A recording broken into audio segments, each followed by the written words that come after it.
Alright guys, today we're going to be doing a Plastid run on mimas. Now I just want to cover a few things.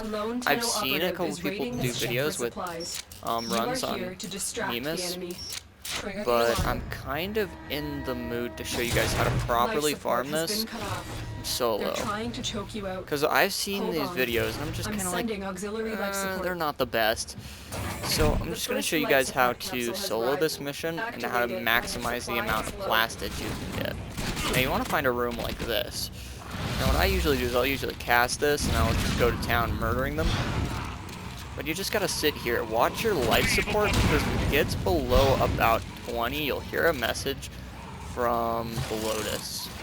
And that message will be along the lines of, you have too few life support. You need to get out of there or you're gonna die.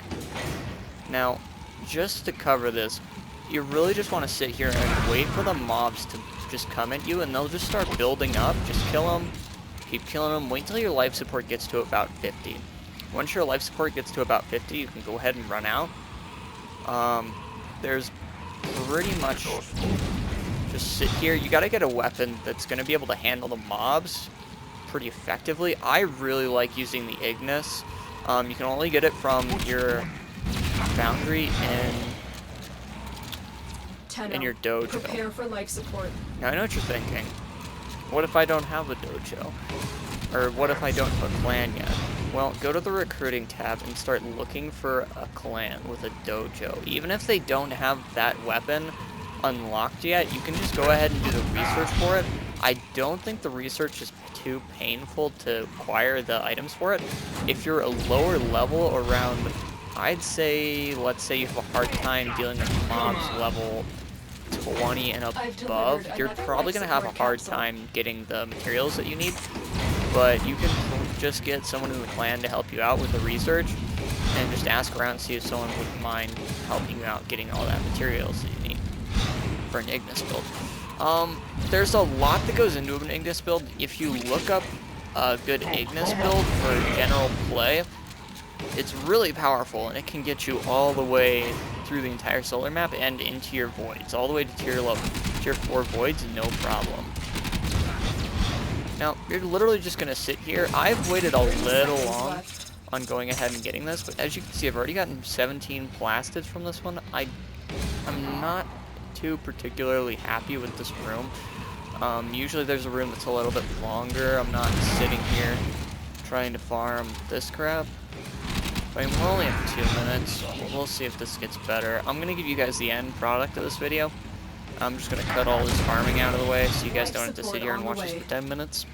While we wait for that mission to end, while we wait for me to get to extraction, let's take a look at my build for my Ignis. So right now, I've formatted it 5 times, technically 6. I accidentally formatted it and didn't select a polarity.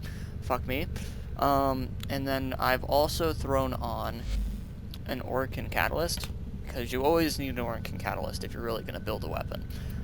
So pretty much what I've done is I've thrown on a Serration, a heavy caliber, split chamber, combustion beam for the explosion effect of 600 damage after you kill an enemy, and that kind of just spreads and it just kills everything.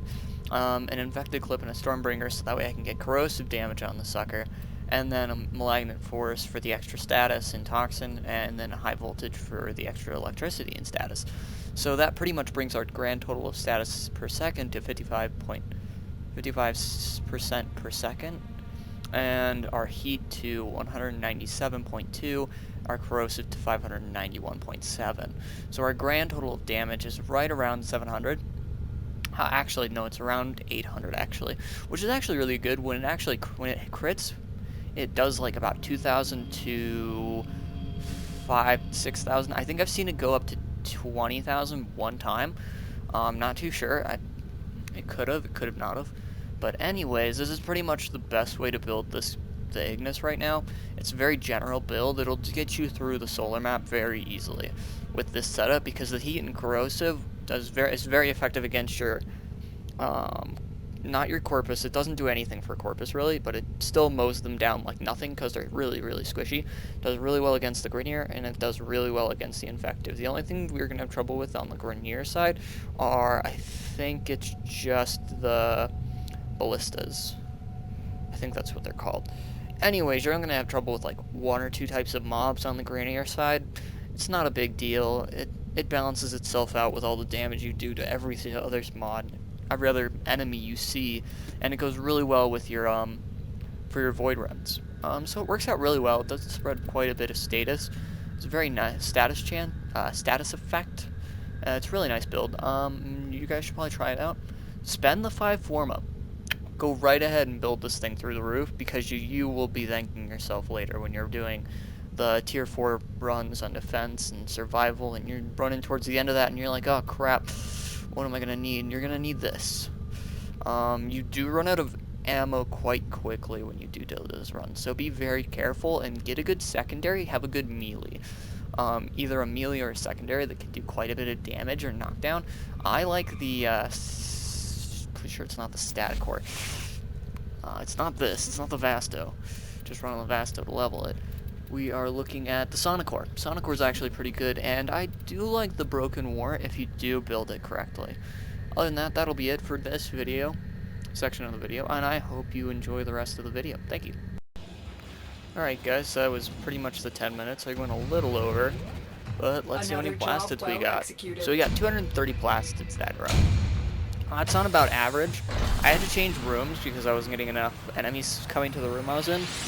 But, I mean, other than that, as long as you're getting about the door opens every 5 seconds, you're going to be solid on how many plastids you're going to get there.